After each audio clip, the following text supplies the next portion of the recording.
What is up, guys, and welcome to the Road to Redemption podcast. We are back.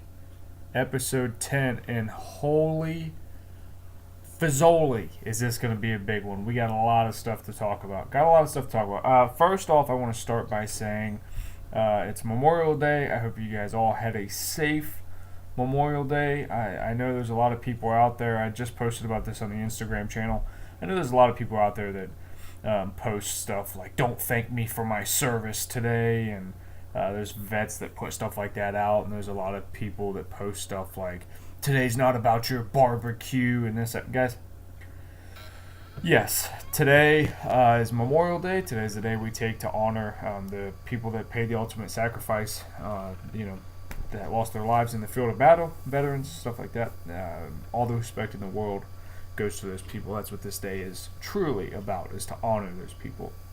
I personally believe the best way you can honor someone who has passed on is to celebrate their life and not to mourn. Obviously, if there is a family out there that's lost a service member in battle, this day is extremely difficult for them, and I'm not taking anything away from that. But at the same time, you don't need to feel bad about having a barbecue and spending time with your families. Just like I said in the Instagram video, just take a second during your time with your family and acknowledge why you're doing that. Acknowledge the actual reason and enjoy your family. The veterans that lost their lives would want you to not be upset for having fun or having time with your family, because ultimately, they would want to be with their families, and they would want their families to be with them as well. So that's how I see it. Don't let anyone guilt you or do things like that.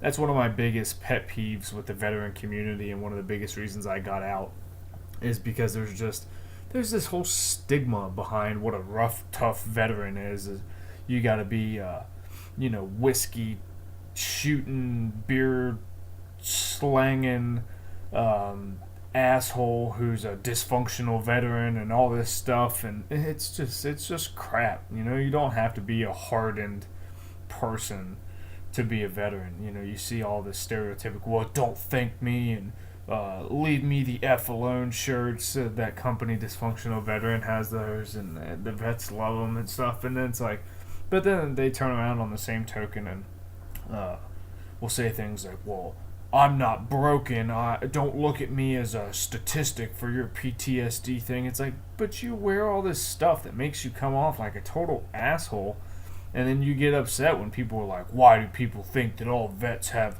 It's like, well, look at how you present yourself, Don't come off so hateful and so whatever. It's just, and everybody fights their own battles, but I always believe in being as positive as you can, and that's how I overcame a lot of my own demons. So, anywho, I hope you guys have a safe Memorial Day, and I hope that you get to spend some time with your families. And if you did happen to lose a family member in the line of battle or someone you know, my condolences go out to those families, and all my love and support go to them as well. Let's kick off. The main topic it's a sketchy one. So, Kendrick Lamar, I think this is worthy of being talked about. Kendrick Lamar is in a kind of a scandal right now. If you guys don't know who Kendrick Lamar is, he's a rapper. He's from Chicago. Not personally a fan, even though I love rap music. It's my favorite genre of all music. So Kendrick Lamar recently was doing a show in Alabama. I don't know what city he was in or whatever. But so he invites a white girl up on stage to sing one of his songs. He pulled her up on City to sing his song Mad City, M.A.A.D. City. He invited the white girl on stage to sing along with him. That's when things got weird. Kendrick Lamar uses the N-word pretty frequently, especially in that particular song. He uses it like more than the usual. So she did what she was invited to do. She sang the song verbatim, using the word. I think she did it once or twice. On the third time, he stopped the song and said, "Hey, look, you need to censor it. You can't say that." And she was looking like, "What? Like you brought me up on stage to sing your song. You're now telling me I can't sing the song?" He was like, "No, you can sing it. You just need to censor that part." And then he turned it into kind of like a rally. He ends up asking the crowd, "Do you think I should let her stay up here?" And everyone's like, "Boo, no," because the crowd can tell he's not a fan of her any longer. So he said, "Should I let her stay?" And she was essentially booed off stage. My thoughts behind this is pretty much the same as Ice Cube. So Ice Cube, who's a very notorious rapper from a group called NWA, which I think everybody at this point knows what NWA stands for. But his words were pretty much, I have it right here. I'm actually reading the news article as I talk about this. "Don't invite people on stage if you don't want them to sing along. Everybody knows what the songs are." I mean, come on. Kendrick, what did you think was going to happen? You thought, and honestly, I think that's where this whole racial divide comes from. Kendrick has been very vocal in the past about his support for like Black Lives Matter, and he believes that white privilege is a real problem in America and stuff like that. But he looks, and even when he's in Alabama, which is a southern state, they had their own issues with race. If you know anything about the civil rights movements and stuff like that, a lot of the main issues came from Alabama. So for him to be someone that says that the African American community is being downgraded and stuff, but for him to do a sold out show in Alabama, I think should show him something from a place that was originally one of the worst places for civil rights. For this girl to even be at his show, I think shows a lot of progress on the stance of the United States. But even still, he was baiting there. You could have either one, like Ice Cube said, left the people in their seats, let the entertainers entertain, leave the people in their seats, and you would have never had a problem. But two, this girl was a massive fan of yours. She literally has she's memorized every one of your lyrics to the point where she's able to get up on stage and recite them like that, and you just embarrass her. And I think it's sad. I think it's sad that I think it was on purpose. I think he was kind of like, well, we'll see what happens. And when she did exactly what he was looking for her to do, he made a big skeptical out of it. My thing with that is, if wrong is wrong, then it's wrong. If he's saying you shouldn't use that word, right, you have to censor that. Well, if wrong is wrong, if the word is wrong to use, then you're also wrong for using it, which you use it in every song. So that's kind of been my whole stance on it. Well, especially with this particular situation. You're bold-faced saying you're wrong for using that word. But if using the word is wrong, then why are you using it? Well, we don't use it like that. It's not a derogatory term when we use it. Well, she was reciting it in the sense that you used it. So if you didn't mean it in a derogatory way, then neither did she, because she's only reciting the words that you put out. I think it's very, very sad, the state that we've gotten into. A word is not hurtful. Words have meanings, but I use swear words like they're going out of style. In my personal life, I try not to do them on my social media platforms, but I swear like a tongue-bitten sailor. My language is not good. Now, I would never use a term to downgrade someone. I would never use a racial slur of any kind. It's just not who I am as a person, but I believe in treating everyone equally. So, and I believe that all people are equal. So, again, I think if you're going to make the stance on, this is a word that should not be used, then I think universally it should not be used. And I think that comes to the point of the African American community. I don't know why I can't say that today. To kind of they as a culture, who that word holds such a tie to, that has deep, meaningful roots for them. I think they need to decide. And I know people, different status levels in the African American community have taken different stances on it. Different people have said, well, I'm not using this word anymore, and they've stuck to that.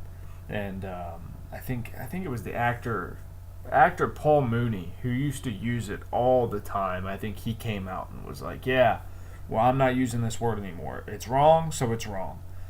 And then, mostly rappers and stuff come out and they're like, yeah, you know what, dude, go fuck yourself. Like, I'm going to still use it.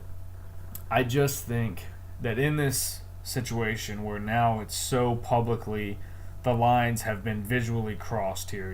He invited her up on stage to sing his song. She sang it. There was a problem.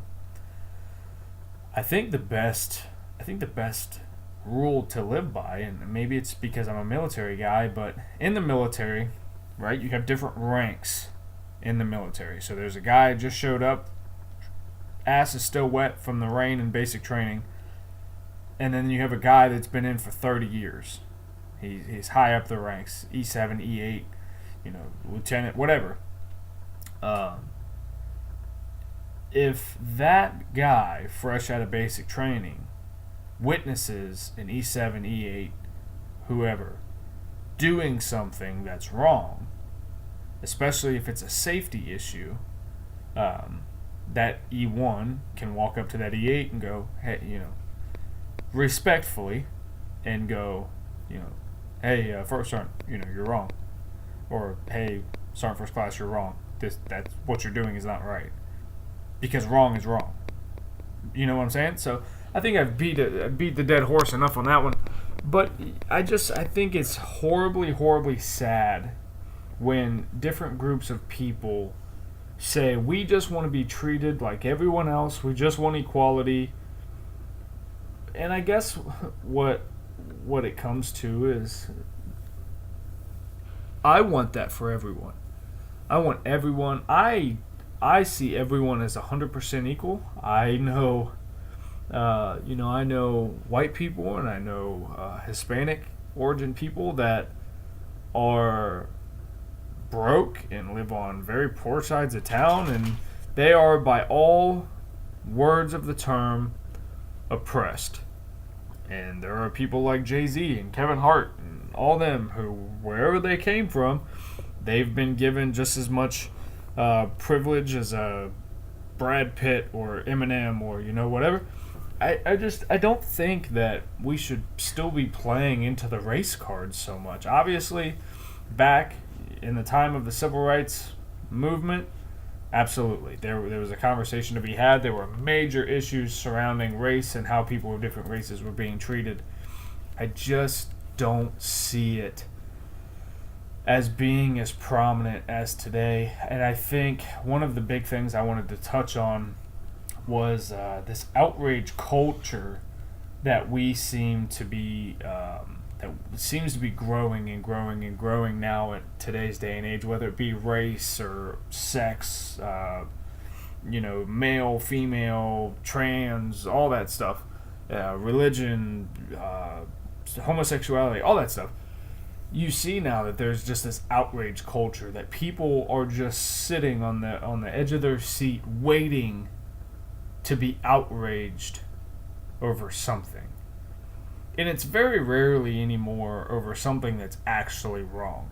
Now again, had this girl stood up on stage and called Kendrick Lamar that word, okay, Kendrick, you got my full support. That's wrong. If somebody is ever coming at another individual with hate in their heart, and their meaning behind the term is hate, obviously you're wrong. You're 100% wrong. You have no right to hate anyone or to belittle anyone's way of life, for whether it's the color of their skin, the religion that they choose to express, or whoever they choose to love, or in today's day and age, what gender a person decides that they are, or feels that they are. I shouldn't say decides, because I know they don't think it's a choice. To me personally, I don't care. If you were born a male and you just truly in your heart feel like you're a female, fine. Do what makes you happy. Whoever you love, do what makes you happy. Whatever God you believe in, do what makes you happy. I truly believe that. I think that everyone should have the same opportunities as everyone else. But in the same regard, if you then say, I just want to be treated like everyone else. I don't want to be outcasted. I don't want to be discriminated against. I don't want to be anything like that. My whole bag with that is, then you should then be a functioning member of society who is not doing outlandish shit. One of the big issues that I've always seen is, people will say, well, I just want to be treated like everyone else. But then they walk down the street with genitalia hats on their head, or shirts that are derogatory, all kinds of different body parts on their shirt.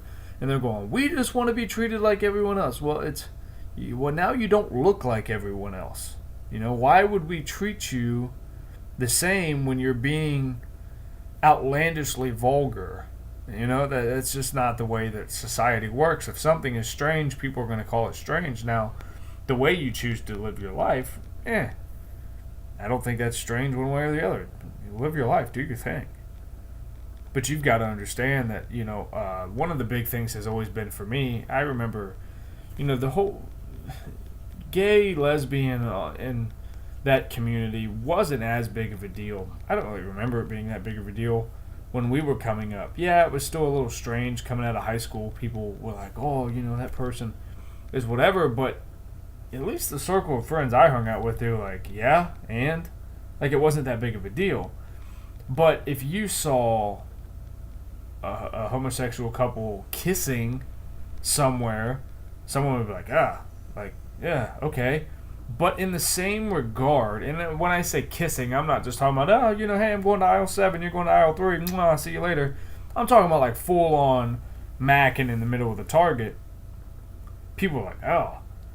But nowadays, if that was to happen, it seems like most of this outrage culture would be like, oh, well, why did you scoff at me? Is it because is it because I'm this? It's like, no.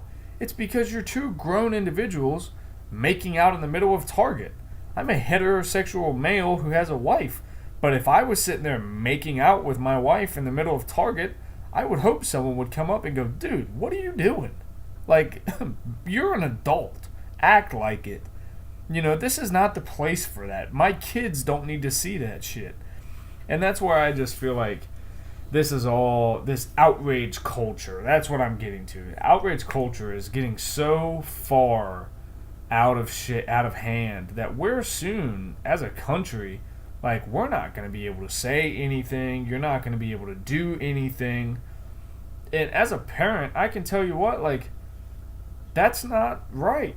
I'm still a parent. I'm still able to raise my kids the way that I see is correct. And just because you might live a way that people would say is non-traditional, that's your right. And I'll explain to my children that everyone has the right to live the way that they want to live. What I will not explain to my children is sexual acts and acts of hatred at such a young age that their little minds don't need to process that yet.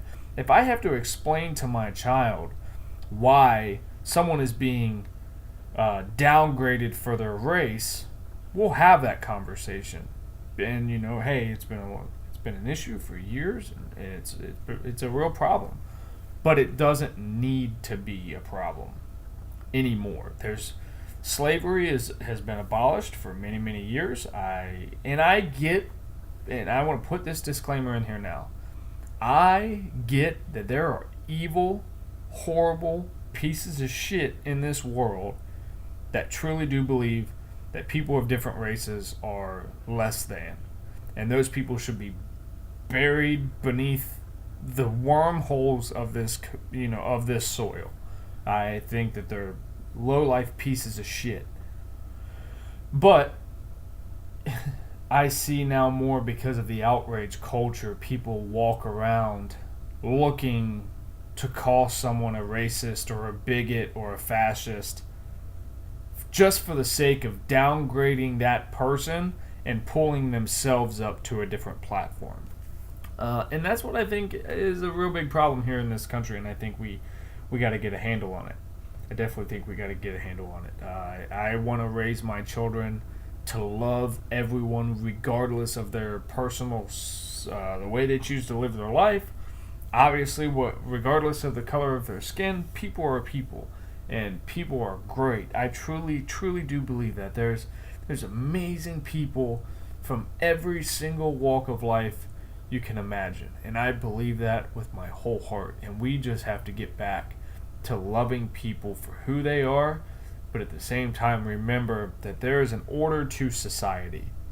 For society to move in an orderly fashion, and for things to maintain a level of, I don't want to use the word diplomacy because I don't think that's the right term there, but for people to act, be able to join together as a group and make a community work, there has to be some order there. You can do certain things and you cannot do certain things in public, and I just think that's that's something we need to get back to.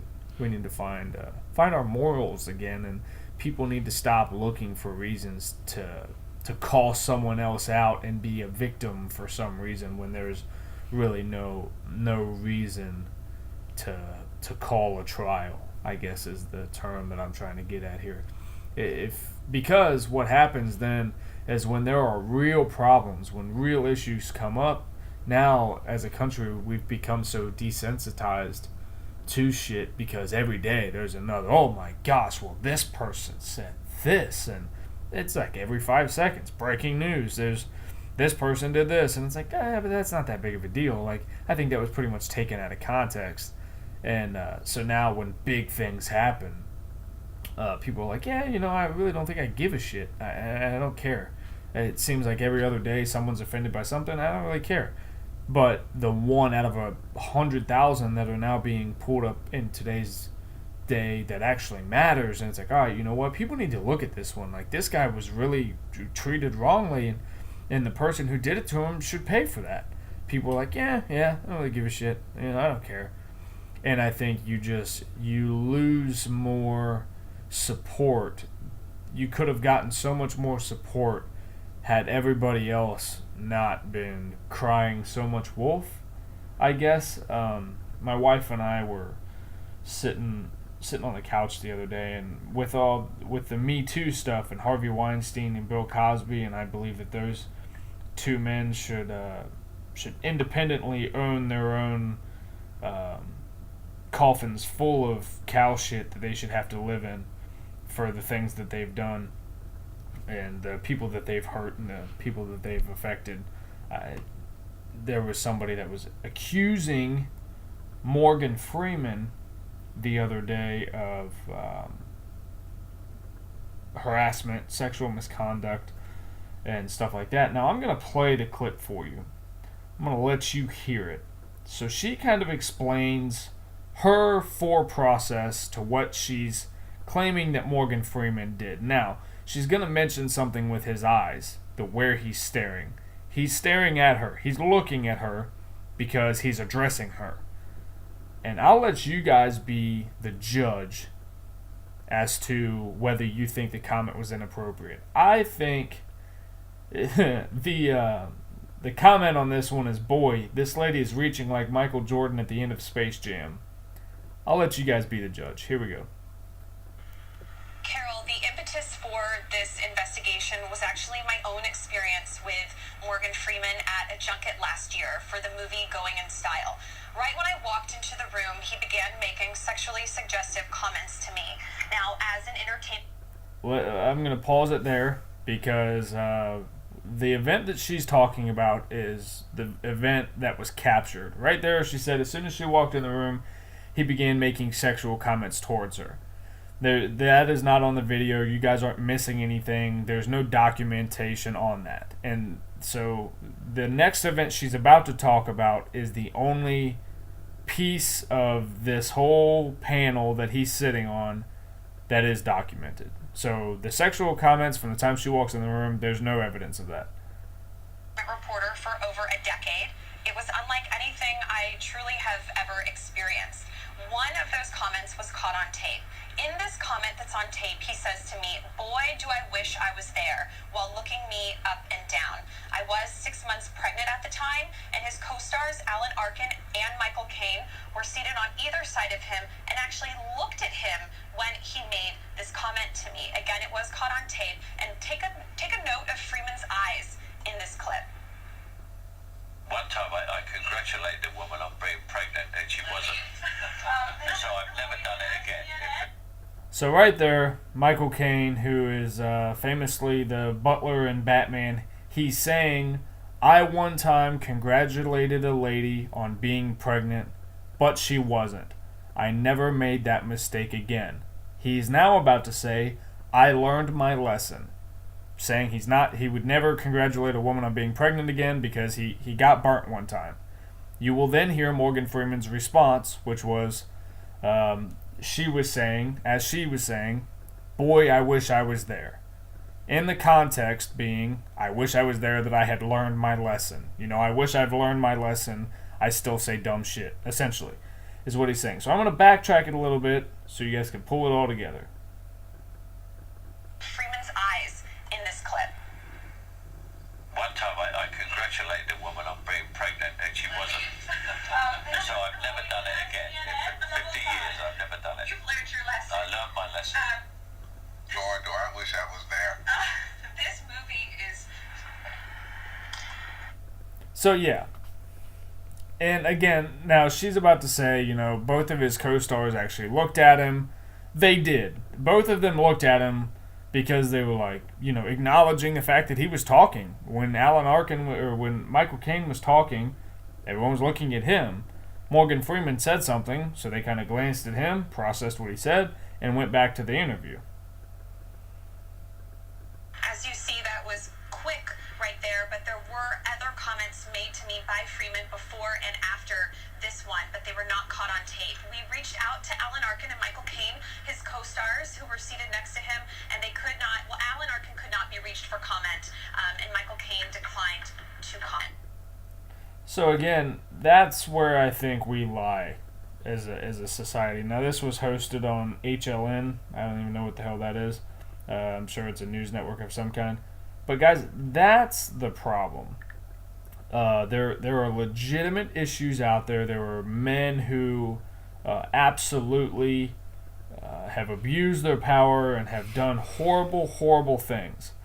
But now I feel like this lady wants her 15 seconds of fame, and she wants to be a part of the outrage culture so she can say, "I fit into this group, #MeToo." And guys, it's just wrong. According to that video right there that I saw, Morgan Freeman did nothing wrong. This lady is trying to tarnish his name and is just trying to be a part of the #MeToo movement that's going on. And I sympathize so strongly with anyone who's ever been sexually harassed, sexually assaulted, victims of rape, anything like that. But it kind of goes back to what I was saying. I think as a culture, as a Me Too movement, I think they should police that one up and go, "Hey, look, you are just looking to cause a stir. We don't appreciate that. We have people here who are actually victims, and I think that woman should pay for trying to deteriorate the name of a man who's seemingly up to this point done nothing wrong." That's how I see it. We're gonna get off that bandwagon. There was something else I wanted to talk about. This one is completely unrelated. So guys, leave me your comments below. Let me know what you think on all that. I know I covered a lot here over 30 minutes. Can't believe we're already 30 minutes in. But let me know what you think on that one. Right now, as long as no one is super offended, I'm sure if you've already been offended or whatever, you've already turned it off and started DMing me on Instagram about what a piece of shit I am. But hey, these are my opinions, and I'm certainly allowed to have them. So check this out. Interesting piece of science that was just brought to my attention. Particles, being anything, molecules, atoms, cells in our bodies, whatever. Particles do not exist until perceived by a consciousness. So, essentially, it goes to, in science right now, they're showing that technically things do not exist until they are experienced by a consciousness. Until a person or animal, or people believe that plants now have consciousness and stuff like that. Until something has been perceived as, hey, there's that tree, there's that person, there's that man, there's that woman, there's that child, whatever. Technically, they do not exist until perceived by a consciousness. Now that goes to a big question. What has a consciousness? We don't know. There's so many different studies now that are showing that plants do have a consciousness. A plant may not have a consciousness to like we do. We as human beings, we are aware of what's going on around us. We can react to things. We can be proactive to things. We can think about things very, very deeply. A plant, to our knowledge now, doesn't have that kind of consciousness, but they're finding that a plant actually has the consciousness to grow in such a way. For example, the flower that a bee pollinates from, it has the consciousness to grow in a specific way to attract the bee to it, so that way the pollen gets on the bee's feet, the bee travels down the road or across the world, and it can repollinate all over. That the plant has that consciousness to know how it can survive and reproduce and things like that. And I just think it's super interesting. When I heard that the other day, I thought it was super interesting to think, wow, it just reminds me of, if a tree falls in the woods but nobody hears it, did it really fall? It's been a question we've asked, or does it, I'm sorry, if a tree falls in the woods and no one's there to hear it, does it actually make a sound? And that's what science is kind of saying now, is particles don't exist. So that sound wave, that sound energy, the cone of sound that is made from a tree, technically does not exist if it was not perceived by a consciousness. Now again, the flower that tree fell on probably felt the crunch and it killed that flower. So is it perceived by there? Yeah. Did it make a vocal noise? We don't know. We don't know how things perceive it. So think about that next time you want to think of something so distinctly. That's kind of the lesson I took from it, is when people say, especially with religion, I find people go, well, I know it's this way. It's this way, and if anybody else who thinks that's wrong, they're going to hell, or they're having this ramification. It's like, I'd be careful. I'd be careful with thinking that way. Not saying that you're wrong, because I don't know. That's always my disclaimer. My dad and I were just talking about this the other day. Whenever I make an opinion on something, I always have the little disclaimer, right? A little asterisk going, yeah, but I could be wrong. In every single situation, every opinion, every thought I have, it's always there. So when I say even that, and everything that I've just said in the last 35 minutes almost in this podcast, it's always got that disclaimer. This is what I currently think today, as of May 28th, 2018. This is what I think, but I could be wrong, and I'm totally willing to admit that, and I'm totally willing to hear every single side of every single story. I will listen to it, I will analyze it, and I will let my mind go to the very end of this thought, so that way I can gather every single piece of it that I can. I don't hold any identity to any thought. I don't hold an identity to any way of life. I just don't. I think it's the best way to be, is to just be totally non-objective and just be totally open. So, in anything in the world, I find it in relationships. People go, the biggest one I've ever seen is, well, that's not how you fold. That's not how you fold a towel. Here, let me show you the right way to fold a towel. And the guy's like, yeah, fuck it. The towel's folded. I don't care. What's the difference? If it fits in the shelf, it fits in the shelf. Well, no, that's not the right way to fold the shelf or fold the towel. And you look, it's the same thing with religion. A lot of the religion that I came up in, if you don't believe that Jesus is the Son of God and he came back and died on the cross for our sins, then you're going, sorry, you didn't accept Christ as your Lord and Savior, you're going to hell. And I'm like, yeah, well, maybe, but we could be wrong. And then, people who believe in reincarnation, they truly believe, when you die, your energy will come back and manifest itself as something else. Maybe. Could be wrong. Nothing is truly perceived, or nothing is technically a thing until it's perceived by a consciousness. And we learn so much more every single day of what truly is consciousness and what truly is knowledge and what truly is fact. It changes every day. So I wanna encourage you all to listen to things with an open mind, allow your mind to be expanded, and allow yourself to not hold on to ideas that you've held identity in for a specific amount of time. I know that, especially with religion and traditions and ways of life, we go, well, this is right, and I know this is right. And they're like, yeah, well, why do you know that's right?